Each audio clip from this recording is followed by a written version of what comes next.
Minulle matka on ollut toinen mahdollisuus. Et kun mä mietin taaksepäin, että milloin tutustuin matkaan, luin kirjan ja tein ensimmäisen sisäisen matkani yhden ystävän kanssa.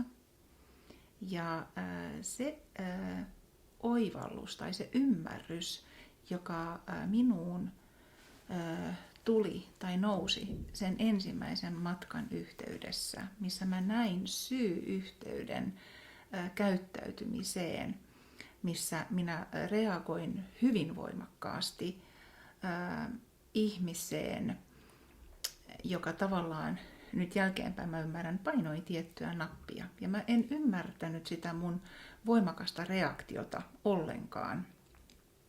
Ja Suomessa on semmoinen sanonta, että haukkua väärää puuta. Niin tämä ymmärrys tuli mun ensimmäisen matkan yhteydessä. Kun mä ymmärsin, että hei, että se, että mä huusin hänelle, hän ei ollut syypää, vaan se oli jossain paljon syvemmällä. Jolloin se avasi jotenkin uuden ikkunan, uuden mahdollisuuden. Ja mä kiinnostuin siitä niin paljon, että lähdin muutama kuukausi myöhemmin intensiiville. Ja siinä intensiivillä, kun mä olin, mä näin kaikki muut osallistujat, mä näin kaikki ne, jotka siellä oli auttamassa. Ja mä ymmärrän nyt, että ne oli ne trainerit, ne oli ne assistentit. Ja tuntui, että se ilmapiiri siellä oli niin avointa, niin sallivaa, niin rakastavaa, että kaikki, mikä minulla tavallaan oli minussa, se sai jotenkin niin kuin luvan tulla ilmaistua tai luvan nousta. Ja siinä mä muistan yhden semmoisen kohdan, kun tunne nousi aika voimakkaastikin minussa ja oli semmoinen hetki, että sai jakaa, että jos joku haluaisi sanoa jotain. No, minä kun en yleensä viittaa, mutta siinä mä huomasin, että Kiina haluaa jotain sanoa.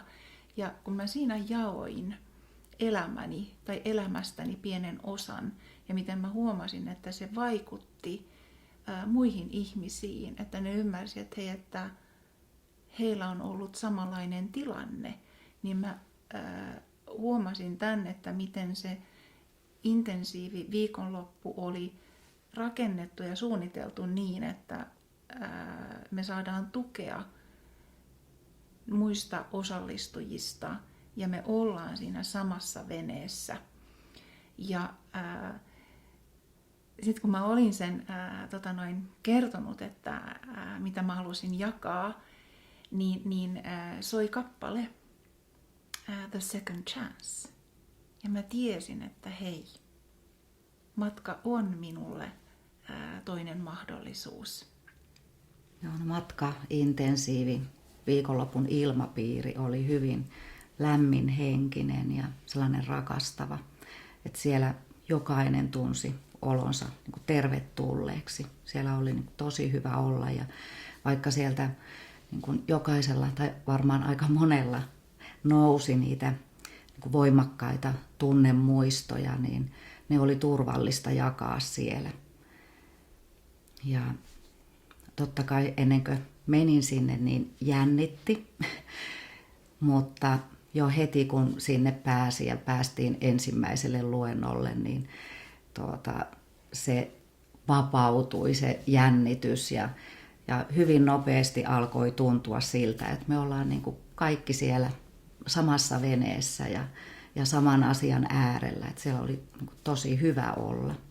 Oli todella tärkeää, että on niin paljon ihmisiä siellä, ketkä on halukkaita pistämään sen koko viikonlopun aikaansa siihen intensiivin läpikäymiseen, koska se, että siellä on hyvin erilaisiakin ihmisiä, niin se tuo semmoista, että jokainen ihminen, kenen kanssa sitten on sitä kanssakäymistä tavalla tai toisella, niin antaa taas jotain lisää siihen kokemukseen. Ja se, että siellä on todella niin, että siellä ei tarvitse miettiä, että mitä mä nyt sanon tai mitä mä nyt teen, tai että koska jokainen on siellä itseään varten eikä ketään muuta varten, ei ohjaajaa varten, ei mitään se muuta, vaan just sitä omaa prosessiaan varten, niin, mutta se kaikki niin kun kaikki on siellä sitä varten, niin se yhteisenergia on niin huikea, että se tukee tavallaan sitä jokaisen omaa, mitä ikinä haluaakaan sitten saavuttaa sen viikonlopun aikana tai mitä ikinä haluaa siltä viikonlopulta ehkä saada irti. Niin. Se oli mielettömän iso rauha. Kaikki ihmiset ympärillä oli niin rauhallisia. Kaikilla oli semmoinen niin kuin oma prosessi päällä. Että siinä ei tullut niin kuin ajatelleeksi ollenkaan oma arkipäivä ja oma koti eikä mitään. Että sä oot niin kuin ihan siinä, keskityt vaan siihen, kuka sä oot, mitä sä tunnet. Just niitä tunteita, mitä me yleensä on arkipäivänä ei, niin kuin, ei huomaa eikä ajattele. Mä suosittelisin matkaa ihan kaikille, ihan jokaiselle. Ja ne kaikki kokemukset, mitä mulla itsellä on matkasta ja mitä itse olen ohjannut tai kuullut ihmisten kertomuksia, niin todellakin se sopii ihan jokaiselle. Kaikille tutkimusmatkailijoille. Ehkä ihmiselle, joka on valmis tutkimaan itseään ja elämää vähän uudelta näkökantilta. Ehkä ihmiselle, joka hakee jotain vastauksia, ehkä ihmiselle, joka hakee vähän jotain uutta perspektiiviä itseensä tai elämäänsä ylipäätään, mutta kelle vaan. Ja todella mahtava kokemus oli myöskin niin kuin nähdä ja kuulla kaikkea, että miten lasten kanssa esimerkiksi voi käyttää. Todella niin kuin ikähaarukassa myöskin niin kuin lapsesta hyvin vanhoihinkin ihmisiin, tai ihan siis, että ei ole varmastikään iällä edes väliä. No suosittelen kyllä ihan kaikille. Et tänä päivänä niin lapsien elämä ei ole sama, mitä se oli silloin, kun mä oon ollut lapsi. Niin kyllä ihan lapsesta lähtien voisi tehdä näitä matkoja, että ihan 100-vuotiaaseen asti. Kaikki sitä oikeasti tarvii. Meillä kaikilla on jotain sisällä, mitä pitäisi päästä ulos. Usein mä näen sen, että kun ihminen ei edes ajatele, että hän tarvii sitä ja tekee sen, vasta sitten se huomaa, kuinka huonossa kunnossa hän oli aikaisemmin. Varmaan ihan kaikille. Ketään ei ole ketään, kenellä sitä ei saisi suositella, ihan lapsillekin. Että ihan niin kuin vaikka ihminen tuntee, että ei ole mitään, että niin kuin mulla on kaikki kunnossa. Että se ei ole niin kuin siitä, että sua niin kuin lähdetään jostakin niin kuin parantamaan, mä tunnen sen. Vaan se oli niin kuin semmoinen niin kuin sitten tulee semmoinen niin kuin hyvä olo, mä saan sitä energiaa ja mä ymmärrän mua itseä paljon paremmin. Lapset sanoo, että mä en niin kuin rakee kotona niin kuin ennen. Että mä oon vähän niin kuin rauhallisempi ja että uskallan puhua niin kuin itsestään myös niin kuin enemmän kuin ennen. Tai mä en niin kuin ennen ajatellutkaan, että mä voisin puhua itsestään, kun ehkä mun työssäkin on se, että mä kysyn aina, miten muilla menee. Että sitten se oma, mitä ehkä muutkin haluaa kuulla eikä halua kysyä, niin kuin, että siitäkin niin kuin pitää kertoa sitten kuitenkin. Et ennen matkaa minä jotenkin kyllä olin täällä, mutta minä en elänyt täyttä niin kuin potentiaalia tai täyttä sitä elämän iloa tai mitä siellä niin kuin oli jossain syvällä minussa kätkettynä. Ja no voi sanoa jopa näin, että matka on matka kotiin. Matka on niin kuin matka minuun. Ja siellä on kaikki hyvin. Siellä on turvallinen olla. Siellä on rakkaus. itseään kohtaan, siinä on rakkaus elämää kohtaan ja sieltä kumpuaa sitten rakkaus muita ihmisiä kohtaan. Ja se tuntuu, että se on wow.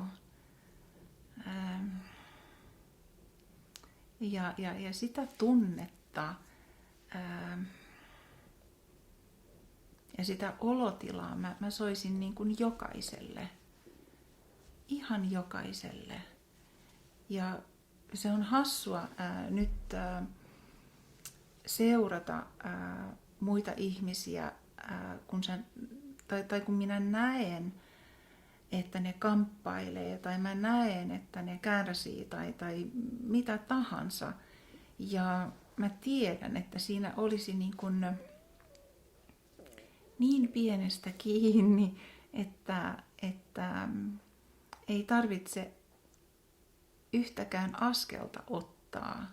Se, mitä mä ajattelen, että olisi tärkeämpi, on se, että sä jätät ne askeleet ottamatta ja sä vaan pysähdyt.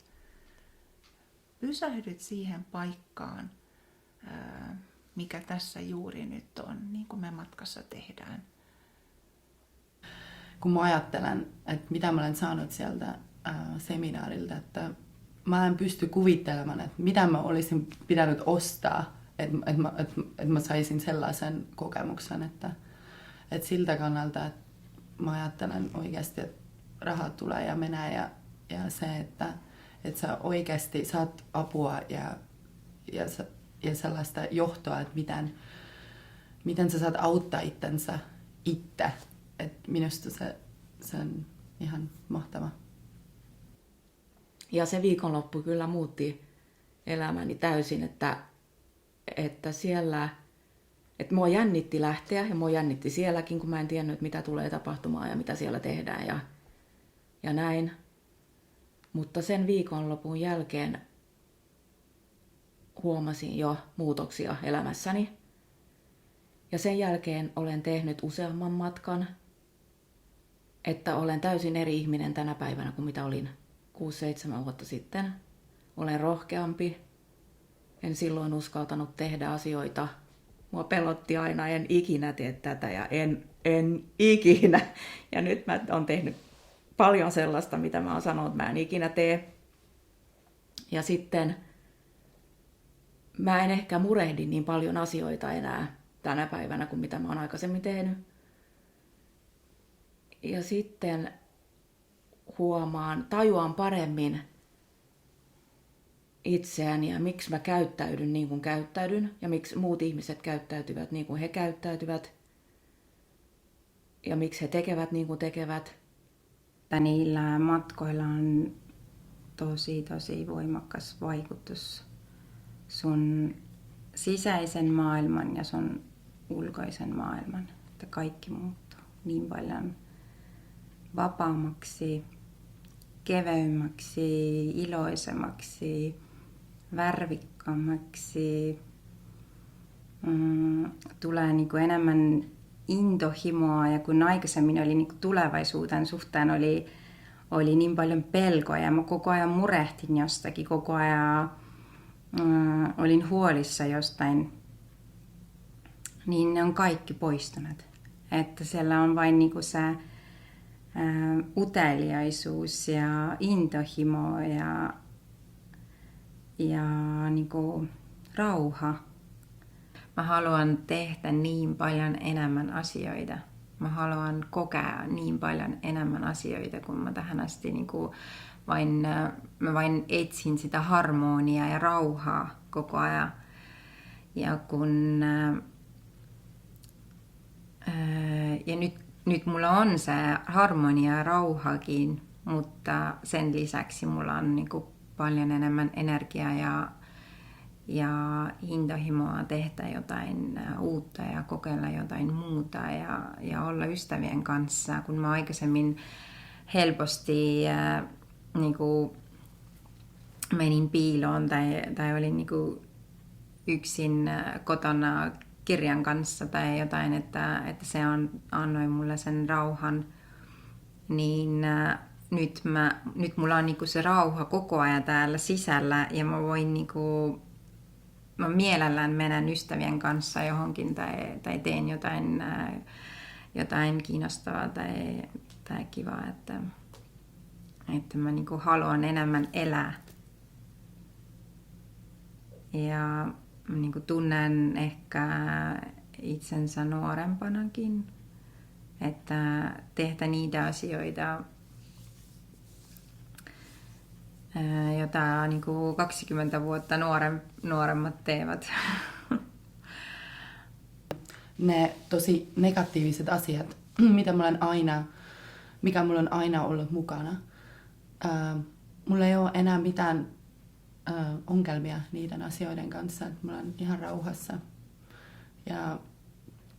Ja sen seminaarin jälkeen mulla on tosi erilainen fiilis itsensä kanssa, että mulla on ihan sellainen fiilis, niin kuin mulla olisin avannut oven. Ja nyt mulla on pakko tutustua, että kuka siellä sisällä on. Ja se, miten mä koken maailma ja ihmisiä mun ympäriä, että se on tosi paljon muuttunut. Että mulla on paljon enemmän rakkautta ja kuitenkin sellaista rauhaa sisällä. Se maailma, missä me eletään pelon kanssa, niin se on hirvittävän rajoittunut ja se on siinä laatikossa. Kun siitä pelosta pääsee eroon, niin avautuu täysin uusi maailma. Se maailma on täynnä inspiraatiota, rakkautta, totuutta.